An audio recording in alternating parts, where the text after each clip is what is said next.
Hello दोस्तों, YouTube channel पर आपका स्वागत है। आज मैं आपके लिए लेकर आया हूँ एक और बिल्कुल रियल हॉरर स्टोरी। ये स्टोरी मैंने एक वेबसाइट से ली है। ये स्टोरी जिन्होंने पोस्ट की है उन्होंने अपना नाम नहीं बताया है।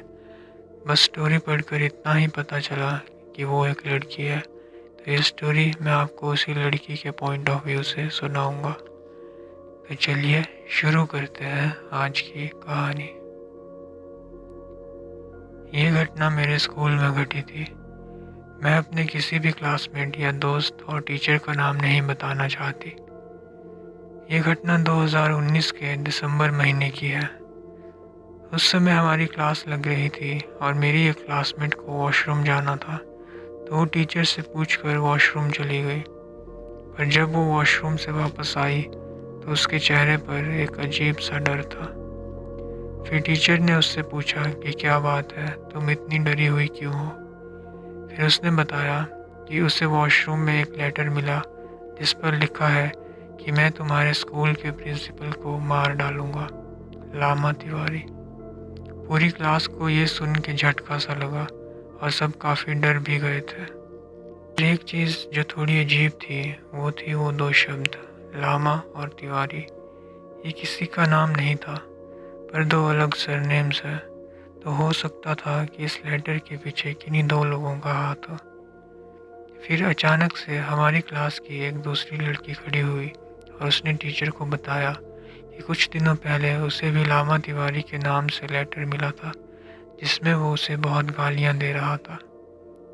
ये सब सुनने के बाद टीचर जल्दी से प्रिंसिपल के ऑफिस चली गई और उन्हें सारी बात बता दी।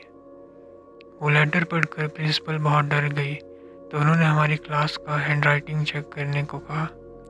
हैंडराइटिंग चेक के बाद हमारी क्लास की एक लड़की को प्रिंसिपल ऑफिस में बुलाया।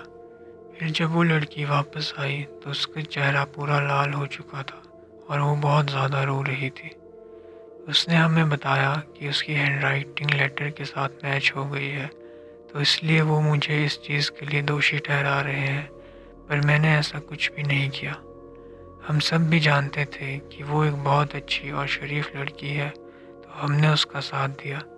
फिर जब प्रिंसिपल के हाथ भी और कोई सबूत नहीं लगा तो प्रिंसिपल ने भी मामले को बंद कर दिया।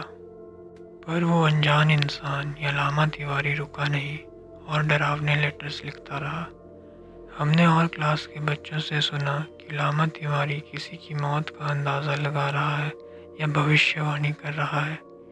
फिर एक दिन हमने देखा कि हमारे स्कूल के वॉशरूम के दरवाजे पर लामा तिवारी लिखा था। फिर उस दिन के बाद से उस वॉशरूम में कोई भी बच्चा नहीं जाता था। हमारे स्कूल के बारे में कुछ अफवाहें थी। एक बार किसी लड़की ने स्कूल में सुसाइड कर लिया था और हमारे स्कूल के ऑडिटोरियम स्टेज के पीछे एक ड्रेसिंग रूम था जिसमें एक शीशा था जो श्रापित था। अब इन बातों में कितनी सच्चाई है ये तो पता नहीं, पर इन बातों पर किसी ने ज़्यादा ध्यान नहीं दिया जब तक सारी हदें पार ना हो गई। 2 फरवरी 2020 की एक शाम को हमारी ही क्लास की पर दूसरे सेक्शन की एक लड़की ने अपने घर पे फांसी लगाकर आत्महत्या कर ली। वो लड़की बहुत ही खुशमिजाज स्वभाव की थी, तो ऐसा क्या हुआ होगा जिसने उसे इतना बड़ा कदम उठाने पर मजबूर कर दिया। उसकी सेक्शन के कुछ बच्चों से बात करने पे पता चला कि कुछ दिनों से उसके चेहरे और हाथों पर कटने और चोटों के निशान थे। उससे पूछने पर उसने बताया कि उसकी फैमिली में से किसी ने अभी अभी स्कूटी चलाना सीखा है, तो ये सब कभी कभी एक्सीडेंट हो जाने की वजह से लगी है। पर ये बहुत ही अजीब कारण था, क्योंकि अगर उसे पता था कि उसकी फैमिली का वो इंसान अच्छे से स्कूटी नहीं चला सकता तो वो उसके पीछे बैठेगी ही क्यों। इतना सब होने के 2 या 3 दिन बाद एक नया लेटर मिला जिसमें लिखा था कि लामा तिवारी ने उस लड़की को मारा है।